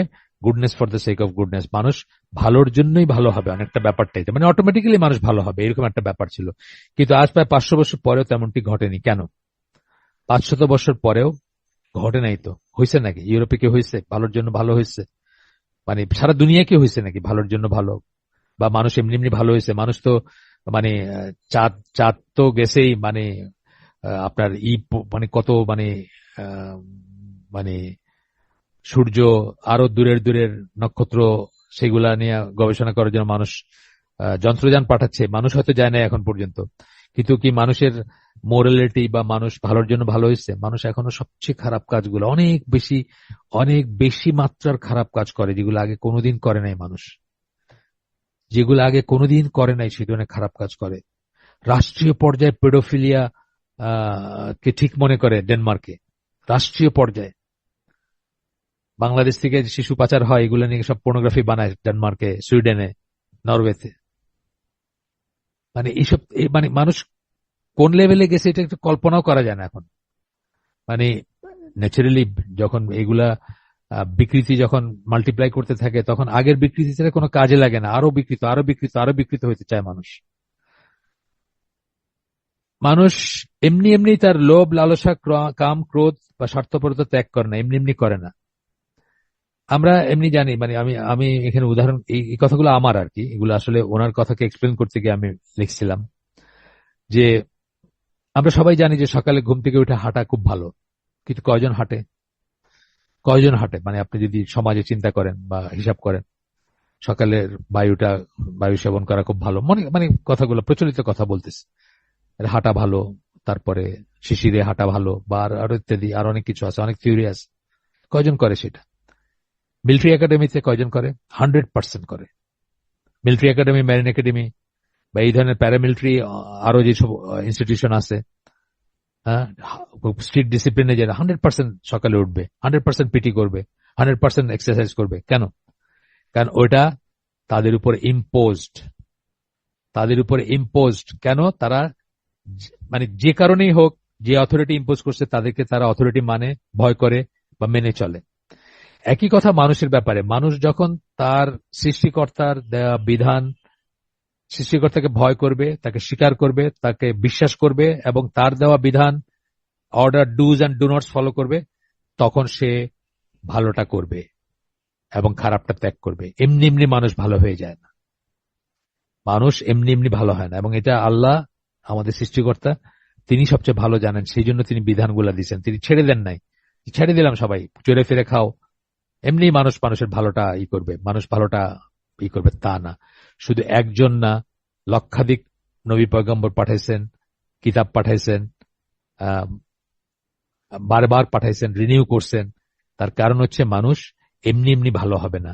মানুষের জন্য কোড অফ লাইফ থাকতে হবে, জীবনের কোড থাকতে হবে, ডু অ্যান্ড ডু নটস থাকতে হবে, তাইলে সে ভালো হবে। এবং সেগুলোকে সে আশা, ভালোবাসা এবং ভয়ের ভিত্তিতে, আল্লাহর প্রতি আশা, ভালোবাসা এবং ভয়, এই তিনটা নিয়ে যদি সে করে, তাইলেই সে নিজেকে কারেক্ট করবে বা নিজেকে ঠিক মতো পরিচালনা করবে আর কি। এরপরে একজন বিশ্বাসী মুসলিম যখন বিশ্বাস করেন যে আল্লাহ নির্ধারিত একটা শুদ্ধ ব্যাপার প্রতিষ্ঠা করার চেষ্টা করতে হবে, অথবা সামনে ঘটতে থাকা একটা অন্যায়ের প্রতিকারের চেষ্টা করতে হবে, যেখানে এটা আমাদের কিতাব থেকে, আমাদের বই থেকে আসছে, আমাদের কোরআন থেকে আসছে, মানে একদম সরাসরি আল্লাহর কথা থেকে আসছে, যখন সেটা করবেন, এবং যদি না করেন, তা না হলে তাকে আল্লাহর কাছে জবাবদিহি করতে হবে। এবং ক্ষেত্র বিশিষ্ট একটা অন্যায়কে মেনে নিয়ে কমপ্লেসেন্ট বা পরিতৃপ্ত থাকলে তাকে জাহান্নামী হতে হবে কোন কোন ক্ষেত্রে। তখন তিনি অবশ্যই সক্রিয় হবেন এবং শুদ্ধকে প্রতিষ্ঠা এবং অশুদ্ধকে নির্মূল করতে চাইবেন। এখানে আপনাদের মনে আছে, আমি একটা হাদিস, আমরা যখন পড়ছিলাম ইসলামিক বিলিফস, ওখানে কিন্তু আমরা একটা হাদিস পড়ছিলাম যে যখন কোথাও, শাসকের কথা মেইনলি বলা হয়েছে, রাষ্ট্রযন্ত্র শাসকের কথা, যে যখন কেউ আপনার একটা খারাপ কিছু শুরু করলো, একটা শাসক অথবা একটা রাষ্ট্রযন্ত্র কোন ইসলাম বিরুদ্ধে একটা ব্যাপার, ধরেন নাচ গান এটা সেটা, বা আরো একটা কিছু শুরু করলো, তখন সরি একটা ফোন আসছিল, ফোনটা উনি জানেন না, ফ্রান্সে থাকেন উনি, অনেক সময় খেয়াল করেন না, জানেন না যে আমরা হালাকায় আছি।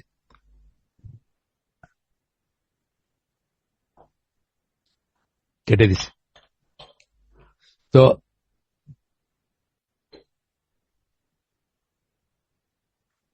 ওইখানে তিনটা জিনিস ছিল। একটা ছিল যে যখন এরকম খারাপ একটা কিছু প্রচলন করবে, যে প্রতিবাদ করলো সে ঠিক কাজটা করলো।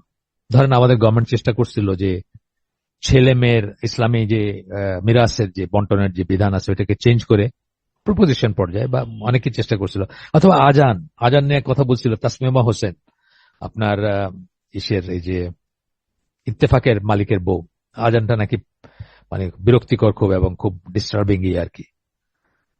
এই যে এরকম জিনিস, যেমন ধরেন যদি কোনো একটা গভর্নমেন্ট করতো যে আপনার কোন একটা গভর্নমেন্ট যদি চাইতো যে আজান নিষিদ্ধ করবে, থিওরিটিক্যালি ধরেন বাংলাদেশের গভর্নমেন্ট চেষ্টা করলো আজান নিষিদ্ধ করার, এখন কি হবে? যে প্রতিবাদ করলো সে ঠিক কাজটা করলো, যে তাল মিলাইলো সে ধ্বংস হয়ে গেল, আর যে ঘৃণা করলো, প্রতিবাদ করতে পারলো না, সে বেঁচে গেল, সে মানে কোনো মতে রক্ষা পাইলো আর কি। তো ব্যাপার সেরকম। এই যে জাহান্নামী কথাটা বললেন না, যে একটু বললাম না আমি, যে তা না হলে আল্লাহর কাছে জবাবদিহি করতে হবে, এবং ক্ষেত্র বিশেষে একটা অন্যায়কে মেনে নিয়ে কমপ্লেসেন্ট বা পরিতৃপ্ত থাকলে মানে বাহবা দিল, না না আপনি ঠিকই করছেন, আসলে আজান খুব বিরক্তিকর, নয়েজ পলিউশন হয়, তো পরিতৃপ্ত থাকলে কি হবে? তাকে জাহান্নামী হতে হবে। তখন তিনি অবশ্যই সক্রিয় হবেন এবং শুদ্ধকে প্রতিষ্ঠা, অশুদ্ধকে নির্মূল করতে চাইবেন। এই বোধগুলো যদি আপনার থাকে, তাহলে আপনি শুদ্ধকে প্রতিষ্ঠা করতে চাইবেন এবং অশুদ্ধকে নির্মূল করতে চাইবেন, যেটা আমরা আগে পড়ে আসলাম। তা না হলে নীতিকথা কেবল বইয়ের পাতায়, কবিতায় আর গানেই থেকে যাবে। মানুষ মানুষের জন্য গান গাওয়া সাম্যবাদী ভূপেন হাজারিকা পরমুহূর্তে উগ্র হিন্দু মৌলবাদী দল বিজেপির টিকেটে নির্বাচন করবেন, কারণ সেটা মিন করেন নাই। ভূপেন হাজারিকা যে বলছে মানুষ মানুষের জন্য, আপনারা তো অনেকেই জানেন যারা একটু আমার বয়স বা কাছাকাছি বয়সের, আমার বয়সের কেউ নাই এখানে হয়তো, মানে আমার চেয়ে ধরেন 10-15 বছর 20 বছর ছোট হইলেও জানার কথা ভূপেন হাজারিকার নাম। তো মানুষ মানুষের জন্য, জীবন জীবনের জন্য শুনে কত মানুষের চোখে আহাউ, মানে ঢুলুঢুলু হয়ে যায় চোখ, আহাউ করে পানি চলে আসে অলমোস্ট। সেইটা যে মুনাফিকি, তার প্রমাণ হলো যে সে উগ্র হিন্দুবাদী, মানে এই বিজেপি যারা এখন মুসলমানদেরকে মানে পিটায় লাশ করে দিতেছে, সেই হিন্দুবাদী মৌলবাদী মানে হিন্দুত্ববাদী মৌলবাদী বিজেপির টিকেটে কিন্তু উনি নির্বাচন করেন, মরে গেছেন অবশ্য। অথবা মানুষ গড়ার কারিগর পরিমলরা নিজ ছাত্রীকে ধর্ষণ করতে দ্বিধাবোধ করে না, ওই যে পিকারুনেসা স্কুলে যে ঘটনাটা ঘটছিল আর কি সেটা। সুতরাং goodness for the sake of goodness এর মতো বায়বীয় কথায় পৃথিবীতে কখনো কোনো কল্যাণ প্রতিষ্ঠিত হয়নি, কখনো হবেও না। অনেক কল্যাণের কথা বলে গেছেন, ভোল্টেয়ার রুশো বলছেন, রবীন্দ্রনাথ বলছেন, আরো বড় বড় মানুষজনরা বলছেন, শান্তির বাণী ছড়ায় গেছেন, সুন্দর সুন্দর কথা বলছেন, কিন্তু হয় নাই। পৃথিবীতে কল্যাণ প্রতিষ্ঠিত হয় নাই, সুবিচার প্রতিষ্ঠিত হয় নাই, নৈতিকতা প্রতিষ্ঠিত হয় নাই। দিন ইসলামকে নিজের জীবন ও সমাজ নিজের জীবন, সমাজ ও রাষ্ট্র প্রতিষ্ঠা করার ব্যাপারে মুসলিমদের ভিতর যে সক্রিয় আকাঙ্ক্ষা থাকবার কথা, পরিবর্তনের সেই সক্রিয় আকাঙ্ক্ষা চেষ্টা থাকা ছাড়া এমনিতেই কল্যাণ প্রতিষ্ঠিত হবার নয়। মানে দিন ইসলামকে নিজের জীবন, নিজের সমাজ ও নিজের রাষ্ট্রে প্রতিষ্ঠা করার ব্যাপারে যে সক্রিয় আকাঙ্ক্ষা থাকার কথা, পরিবর্তনের সেই সক্রিয় আকাঙ্ক্ষা ও চেষ্টা থাকা ছাড়া এমনিতেই কোনো কল্যাণ প্রতিষ্ঠিত হবার নয়। আপনার আকাঙ্ক্ষা থাকতে হবে, স্বপ্ন থাকতে হবে, চেষ্টা থাকতে হবে। হ্যাঁ, এটা করতে গিয়ে আমরা লাইন ক্রস করব না, মেথোডোলজি জানতে হবে। এই জন্য methodology of the prophets and calling to Allah বইটা আমরা এত রিকমেন্ড করি, নবীদের দাওয়াতে নীতি, সেগুলো জানতে হবে। কিন্তু এই আকাঙ্ক্ষা থাকতে হবে যে আল্লাহর জমিনে, আল্লাহর সমাজে, মানে আমাদের জীবনে, আমাদের সমাজে, আল্লাহর জমিনে, সারা পৃথিবীতে আল্লাহর কথা সুপ্রিম হবে, এই কথাটা আমাদের আকাঙ্ক্ষা থাকতে হবে সুপ্রিম বানানোর, এবং আহ, সেটা আল্লাহর মানে সেটাকে প্রতিষ্ঠিত করতে হবে। আচ্ছা, এখানে চ্যাপ্টারটা শেষ। আগের চ্যাপ্টার যেটা আমি বলতেছিলাম, আজকে একটা নতুন চ্যাপ্টারে যাওয়ার কথা, যাবো আমরা, একটু করে হলেও ঢুকবো। যেহেতু বইটা বলছি আগে যে খুব কম্প্যাক্ট, এই জন্য একটু সময় লাগে, এক একটা লাইন ধরে ধরে পড়তে হয়। আমি সব পড়তেছি না তারপরেও, বাট আপনাদের সাথেই সবচেয়ে বেশি পড়তেছি এই বইটার থেকে। অন্যদের সাথে আমি হালকা করছি, রেকর্ডিংও আছে আমাদের, কিন্তু এত ডিটেলসে আমি কারোর সাথে পড়ি নাই। এটা আমি আমার নিজের জন্য পড়তেছি, যে নিজেও আসলে ভুলে গেছি অনেক কিছু। বা পড়া একটা জিনিস এবং আত্মস্থ করা একটু আলাদা জিনিস। অনেক সময় আমরা ডিরেলড হয়ে যাই বা আমাদের মনে থাকে না, প্রায়োরিটি গুলা ঠিক থাকে না। তো সেটা যদি আবার করি, তখন আমাদের আবার নতুন করে মনে পড়ে। আর এরপরে চ্যাপ্টারের নাম হচ্ছে spirit of the West. Spirit of the West কথাটা মানে আক্ষরিক অর্থে যদি আমরা বলি, তাহলে পশ্চিমের চালিকা শক্তিটা কি। পশ্চিমের অর্থাৎ ওয়েস্টার্ন ওয়ার্ল্ড যেটাকে আমরা বলি, ইউরোপ এবং by extension America, Australia, New Zealand, এগুলোও আসবে তার ভিতরে। মানে সাদা চামড়া পশ্চিমা অ্যাংলো স্যাক্সনরা যে সমস্ত জায়গায় গিয়ে যা যা স্থাপন করছে, যেখানে ডমিনেন্ট পাওয়ার যারা, তাদের কথা আসবে। তাদের স্পিরিটটা কি, চালিকা শক্তিটা কি, বা চালিকা শক্তি নিয়ে আলোচনা এই চ্যাপ্টারটাতে। প্রথমেই বলছেন যে আগের চ্যাপ্টারে আমরা কি করলাম, মানে যে চ্যাপ্টারটা আমরা জাস্ট পড়ে শেষ করলাম, আমরা ওইখানে কি করছি। আমরা চেষ্টা করছি যে মোরাল ফাউন্ডেশনস অফ ইসলাম, ইসলামের যে নৈতিক ভিত্তি যেটা, সেটার একটা রূপরেখা আমরা চেষ্টা করছি করতে। What Islam is all about, অনেক সেটাই বলতে চাইছি আমরা গত গত চ্যাপ্টারটাতে। We readily realized that Islamic civilization was the most complete form of theocracy that history has ever known. Theocracy মানে ধর্মভিত্তিক বা ধর্মতন্ত্র যদি বলি সেটা, কিন্তু থিওক্রেসির মিনিং ইসলামে ব্যাপারে প্রযোজ্য হলে যেটা বুঝি আমরা, খ্রিস্টিয়ানিটিতে সেটা না। এই জন্য এখানে একটা একটা নোক্তা দেওয়ার দরকার আছে। খ্রিস্টিয়ানিটিতে থিওক্রেসি বোঝায় যে ধরেন 14, 15, 16 সেঞ্চুরিতে ইউরোপে যেটা হয়েছে, বা ফ্রেঞ্চ রেভলিউশনের আগ পর্যন্ত ইউরোপে যেটা হয়েছে, সেটা হচ্ছে যে প্রচন্ড পাওয়ারফুল চার্চ ছিল এবং চার্চের কথাই সবকিছু চলতো, এবং রাজারা তাদের সমস্ত অন্যায়, সমস্ত অত্যাচার, সমস্ত শোষণের জন্য বৈধতা নিতেন চার্চের কাছ থেকে। এরকম একটা ব্যাপার ছিল। সেটাকে যে সেন্সে থিওক্রেসি বলা হয়, ইসলামে কিন্তু সেটাকে সেই সেন্সে থিওক্রেসি বলবো না আমরা। মানে ওই ওই টার্মটা যদি ওইটাই হয় যে ইউরোপে যেটা বোঝাইছে থিওক্রেসি, তাইলে ইসলাম থিওক্রেসি না, ধর্মতন্ত্র না, বা ধর্মভিত্তিক শাসন না, যদি ওইটাকে ধরি। কিন্তু ইসলামে সেটাকে সেভাবে আমরা দেখি না। তো এখানে বলতেছেন যে Westerners identify theocracy with the political power exercised by an established church organization. Church organisation, political power exercise, যেভাবে বললাম যে সব রাজাদের দিত। তো মেডিয়েভাল খ্রিস্টান চার্চ যারা, তারা এন্ড প্রিস্টলি হায়ারার্কি, মানে ক্লার্জি যেটাকে বলি, ক্লার্জি বলতে মোল্লাতন্ত্র যদি বলি আমরা, তো কথার কথা আমি বোঝানোর জন্য বললাম যে মোল্লাতন্ত্র মানে মোল্লাদের, যেটা কিছুটা ইরানে আছে, কিছুটা বলতে পারেন ইরানে আছে, ওয়েস্টার্ন থিওক্রেসির স্টাইলে ইরানিয়ান থিওক্রেসি যেটা বলতে পারেন, যে সবকিছুর উপরে কে, আলী খামেনি, তাই না? এবং মোল্লাদের কিছু হায়ারার্কি আছে, সেটাকে মেনে চলতে হবে। আপনি যতই মানে যা বলেন সেটাই ফাইনাল, ওনারা যেটা বলবেন সেটাই ফাইনাল, অ্যাটলিস্ট থিওরিটিক্যাল লেভেলে সেটা। Islam on the other hand does not admit of any priesthood or clergy. ইসলামে কোনো প্রিস্টহুড বা ক্লার্জি নাই, মোল্লাতন্ত্র নাই। আপনারা কেউ ব্যাপটাইজ করবে তাইলে, আপনার কেউ তওবা করাবে তাইলে, কারো কাছে আপনি গিয়া কি বলে কনফেস করবেন নিজের পাপসমূহ, ওই ওই মানে একটা কি বলবো দেয়াল বা হিজাবের আড়াল থেকে, একটা একটা সেপারেশন সেপারেটিং কোন একটা ইসের গ্রিল বা কিছুর আড়াল থেকে আপনি ওই ফাদারের কাছে গিয়া আপনি করলেন, এইসব নাই ইসলামে। আপনি এগুলো সরাসরি আল্লাহর সাথে, তওবা আল্লাহর সাথে, মাফ চাওয়া আল্লাহর সাথে, হ্যাঁ, প্রায়শ্চিত্ত আল্লাহর সাথে। ওই কারো কারো মোল্লাতন্ত্র মানে কারো মাধ্যমে আমার আল্লাহর কাছে যাইতেন, এটা ইমান বিনষ্টকারী বিষয়। এটা আপনি যদি মনে করেন আপনার এবং আল্লাহর মাঝখানে কোনো মধ্যস্থতাকারী আছেন, তাহলে আপনার ইমান নষ্ট হয়ে যাবে। এটা হচ্ছে ইমান বিনষ্টকারী বিষয় আমরা পড়ছিলাম এই হালাকায়। তার 2 নম্বর পয়েন্ট হচ্ছে এটা, যে আপনি যদি মনে করেন যে আপনার এবং আল্লাহর মাঝে কেউ মধ্যস্থতাকারী আছে, আপনার ইমান নষ্ট হয়ে যাবে, আপনি মুসলিম থাকবেন না। কিন্তু খ্রিস্টানিটিতে এটা আছে বা ছিল বা এখনো আছে। And therefore of any institution comparable to the Christian church, এবং খ্রিস্টান চার্চ বলতে যা বোঝাইছে তো তখন, এখন তো চার্চ তারা আচ্ছা যাই হোক সাইডলাইন করে দিছে, বাট তখন যেটা স্টিল আছে বাট ওইরকম না। কিন্তু তারা যেটাকে মনে করতে বোঝাইতো তার সাথে কম্পারেবল ইসলামে কোনো নাই। কিছুটা বললাম যে ইরানে আছে, কিন্তু ইরানকে তো আবার ইসলাম বলতে যা বোঝায় সেটা তো আর ইরান না, বা ইরান বলতে যা বোঝায় সেটা ইসলাম না।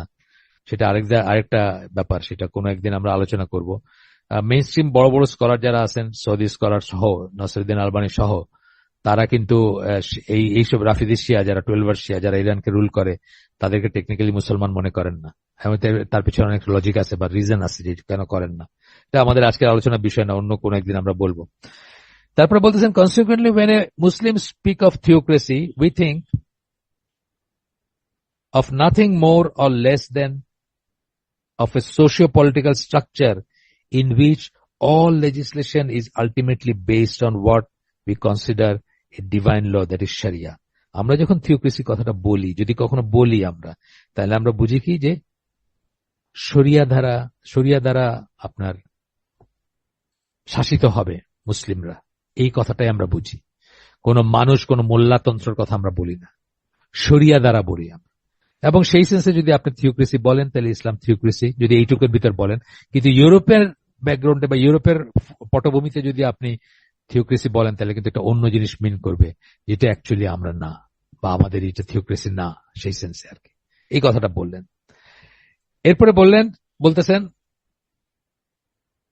the modern West is ruled in its activities and endeavors almost exclusively by considerations of practical utility and dynamic evolution. Practical utility, কোন জিনিসটা কাজে লাগবে। ধরেন আমি একসময় সাইকেল চালাইছি, একসময় পায়ে হাঁটছি, তারপর সাইকেল চালাইছি, তারপর মোটরসাইকেল চালাইছি, তারপরে গাড়ি চালাইছি, তারপরে প্লেন, তারপরে কনকর্ড, মানে আরো সুপারসনিক বা আরো কিছু। এটা কি? এটা হচ্ছে কি আসলে প্র্যাকটিক্যাল ইউটিলিটি, এবং এইটার ইভলিউশন। এইটা দিয়ে মানে পশ্চিমা জগতের সমস্ত অ্যাক্টিভিটি বা প্রচেষ্টাগুলো পরিচালিত হয়। এই লাইনের উন্নতি, এই লাইনের প্রগ্রগতি, এই লাইনের প্রোগ্রেস দ্বারা। কথাটা একটু চিন্তা করেন কি বললাম না? শুধু এই প্রোগ্রেস দ্বারা তারা পরিচালিত হয়, বা এটার ইম্পেটাস যেটাকে আমরা বলি, যা চালিকা শক্তি যেটাকে বলি, বা উদ্দেশ্য, বা মনের ভিতরে এই বাসনা যে আরো আরো আরো এটা হবে, আরো হবে। এখন ইলেকট্রিক ভেহিকেল হইতেছে, তারপরে মানে নেম এনিথিং, আরো যা কিছু আসবে বা আসতেছে আর কি। Its inherent aim is the experimenting with the potentialities of life without attributing to this life a moral reality of its own. কি চাচ্ছেন? এক্সপেরিমেন্ট কি নিয়ে করতেছে?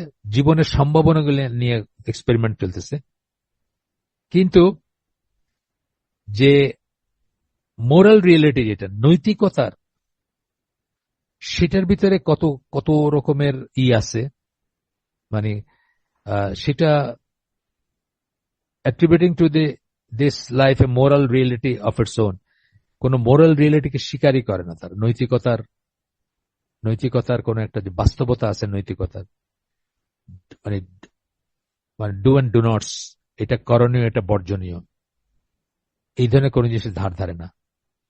ল যেটাকে করণীয় বলবে সেটা করবে, ল যেটাকে বর্জনীয় করবে সেটা করবে, বর্জন করবে, যতক্ষণ পর্যন্ত ল তাকে পাইতেছে ততক্ষণ, না পাইলে আর সেটা নাই।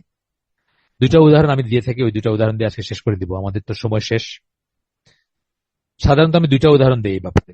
একটা হচ্ছে, আমি যখন ইংল্যান্ডে পড়াশোনা করতাম, একটা ছোট্ট শহরে ছিলাম, সাউথ শিলস। তখনকার দিনে এইসব কার্ডফোন টাটফোন বা মোবাইল ফোন নাই, ওই 1 পাউন্ডের কয়েন ওই পাবলিক ফোনে ঢুকাইয়া কথা বলতে হইতো। ঢাকায় বউয়ের সাথে কথা বলতাম। তো উইকেন্ডে যখন রবিবার সকালে বাজার করতে যাইতাম, তো কিং স্ট্রিট বলে ওখানে একটা সব সব ইউকের শহরেই কিং স্ট্রিট, কুইন স্ট্রিট থাকে, যাই হোক। তো কিং স্ট্রিট বলে একটা আছে, স্ট্রিট আছে, ওটাতে টেলিফোনের বুথ আছে, দুই মাথায় দুইটা দুইটা চারটা আছে আর কি ওটা। তো আমি একটাতে গিয়ে দেখি লম্বা একটা লাইন, আর একটা দেখি খালি। তা আমি মনে করছি এটা নষ্ট। এক সাদা চামড়াতে জিজ্ঞেস করলাম কি এটা কি নষ্ট নাকি, ও দেখি দাঁড়ায় আছে, এটা নষ্ট নাকি? বলছে না ওইটাও ঠিক এটাও ঠিক। আমি বললাম ওইটাও ঠিক এটাও ঠিক, তো ওইটাতে এত বড় লাইন, এটাতে লাইন নাই কেন? বলে যে হাইসে দিছে, সে হাইসা বলতেছে ওইটাতে কথা বইলা রিসিভারটা রাখলে, ক্রেডেলে রাখলে পয়সাটা আবার বাইরে হয়ে চলে আসে, এই জন্য ওটাতে এত বড় লাইন। অর্থাৎ এইটা তো সে ভ্যান্ডালিজম করতেছে না, সে তো চুরি করতেছে না পয়সা, সে তো ভাঙতেছে না বক্সটা। আমি কি করব, পয়সা বাইরে হয়ে আসছে, আমি এটা পকেটে নিয়ে হাঁটা দিলাম। এই হইল মোরালিটির স্ট্যান্ডার্ড তাদের। কারণ এখানে লয়ের ধরার কিছু নাই, সুতরাং সে মনে করতেছে ঠিকই আছে।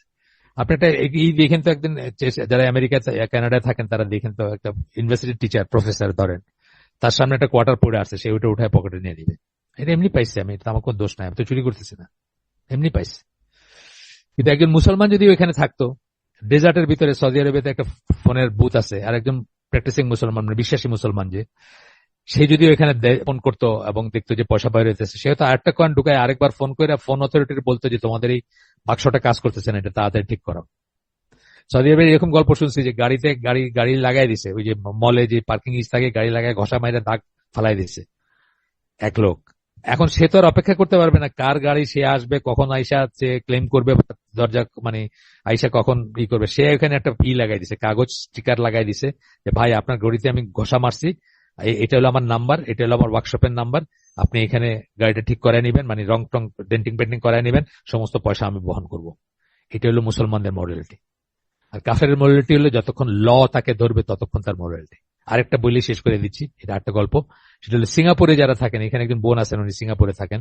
তখন, এখনকার কথা জানি না, উডল্যান্ড বলে একটা জায়গা ছিল যেখানে মানুষজন খুব কম যাইতো আর কি, মালয়েশিয়া যাওয়ার পথে জঙ্গল টঙ্গল ছিল।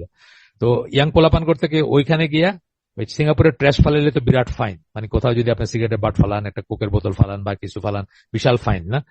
এটা তো করতে পারে না, এইটা শখ মিটাই তো ওইখানে গিয়া, কারণ এখানে কোনো পুলিশ নাই। ইচ্ছা মতো এখানে জানলার গাছ নামায়া ইচ্ছা মতো যে ট্র্যাশ গুলার ওইখানে ফালাইতো আর কি। এটা হচ্ছে যে মানে ওয়েস্টার্ন ডিসিপ্লিন বা ওয়েস্টার্ন মোরালিটির স্ট্যান্ডার্ড আর কি। Long arm of the law যেখানে পৌঁছায় না, সেখানে কোনো মোরালিটি নেই। আপনি বিচার করে, আপনি হিসাব করে দেখেন, আপনি অনেক গল্প পাবেন। আমি আমার আয়োজন আজকে শেষ করে দিব। সুবহানাকা আল্লাহুম্মা ওয়া বিহামদিকা আশহাদু আল্লা ইলাহা ইল্লা আনতা আস্তাগফিরুকা ওয়া আতুবু ইলাইক। আমরা যে শুনলাম তার ভিতরে ভালো কিছু শুনে থাকলে সমস্ত প্রশংসা আল্লাহর, আলহামদুলিল্লাহ। খারাপ কিছু শুনে থাকলে সমস্ত ব্যর্থতা আমার এবং সেটা শয়তানের তরফ থেকে। আল্লাহ আমাদেরকে তৌফিক দেন যা ভালো শুনলাম তার উপর আমল করার। আসসালামু আলাইকুম ওয়া রাহমাতুল্লাহি ওয়া বারাকাতুহু।